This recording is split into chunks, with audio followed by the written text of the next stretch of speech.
Namun malangnya ketika anak-anak muda mencari jalan untuk mengurangkan beban kos sara hidup, kumpulan ahli-ahli parlimen kerajaan dilihat tidak peka dan tidak menunjukkan kesungguhan untuk mengatasi kenaikan harga barang.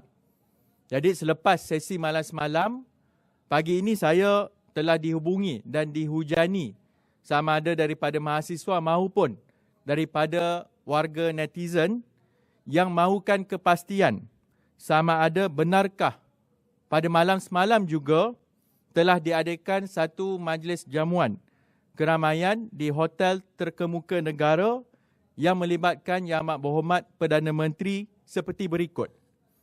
Kalau boleh dilihat dari gambar yang dikirimkan oleh netizen, iaitu program yang dipanggil sebagai Majlis Makan Malam Silaturahim, Kelab Penyokong Kerajaan bersama Yang Amat Berhormat Perdana Menteri. Kalau kita lihat dari segi backdrop yang dipasang untuk program tersebut, menunjukkan gambar Yang Amat Berhormat Perdana Menteri dan juga Yang Berhormat daripada Pasir Salak.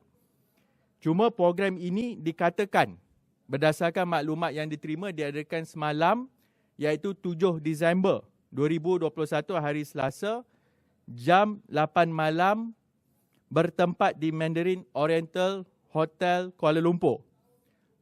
Yang mana ada juga tertera logo yang kononnya dipopularkan sekarang, bukan keluarga Malaysia yang disebut keluarga Malaysia, yang mana hasil daripada perkongsian rakan-rakan di netizen, dan terdapat pula antara hadirin yang saya patut berterima kasih kerana bila saya semak tengah hari tadi, kalau di laman rasmi Yang Amat Berhormat Perdana Menteri tidak dipaparkan gambar ini.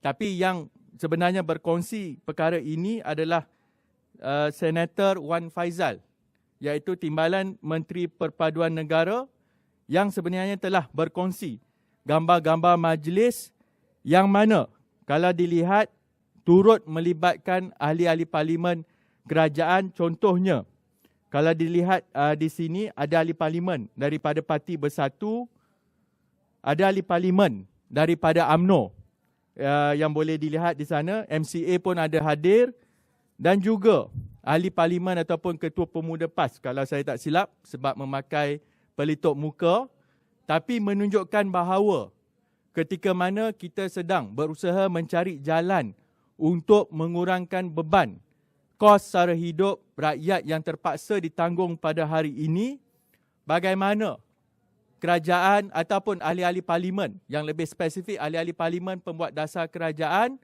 masih lagi boleh mengadakan majlis keramaian sedemikian. Jadi ini menimbulkan pelbagai persoalan yang dikemukakan oleh rakan-rakan di media sosial, iaitu antaranya siapakah penganjur dan bayaran ini ditanggung oleh siapa. Jadi kalau betul ditanggung oleh mana-mana ahli parlimen, nyatakan. Kalau ditanggung oleh parti politik, nyatakan. Tapi kalau ditanggung oleh agensi kerajaan, nyatakan juga. Kerana perkara ini bagi saya, ketika kita berdepan dengan soal harga barang, mungkin berdebat di parlimen, tetapi hakikatnya kehidupan itu bagi mereka berjalan seperti biasa. Yang kedua, persoalan yang saya tujukan kepada Yang Amat Berhormat Perdana Menteri, mengapa majlis makan malam untuk meraihkan ahli-ahli parlimen penyokong kerajaan boleh dibuat di hotel terkemuka lebih segera, sedangkan apa yang diumumkan dalam parlimen semalam setelah didesak, setelah diperjuangkan oleh ahli-ahli parlimen PH dan yang lain-lain, Mesyuarat Majlis Tindakan Sara Hidup Negara ataupun singkatannya NACCOL hanya akan diadakan esok. Kita bukan sahaja soal membazir dari segi kewangan, tapi juga membazir dari segi masa. Kalau betul kerajaan peka ataupun ingin menjawab soal harga barang, perkara ini yang patut jadi keutamaan bukan untuk silaturahim ataupun majlis keramaian yang lain. Yang ketiga, juga yang dinyatakan kepada saya, adakah kerajaan BNPN tidak memahami ataupun cakna dengan kesusahan serta kesengsaraan rakyat. Maksudnya bagaimana ketika semua sedang mengadu komplain soal harga barang, mereka boleh secara berjemaah. Ini bukannya makan malam 1-2. Maksudnya nak makan itu bukan satu kesalahan.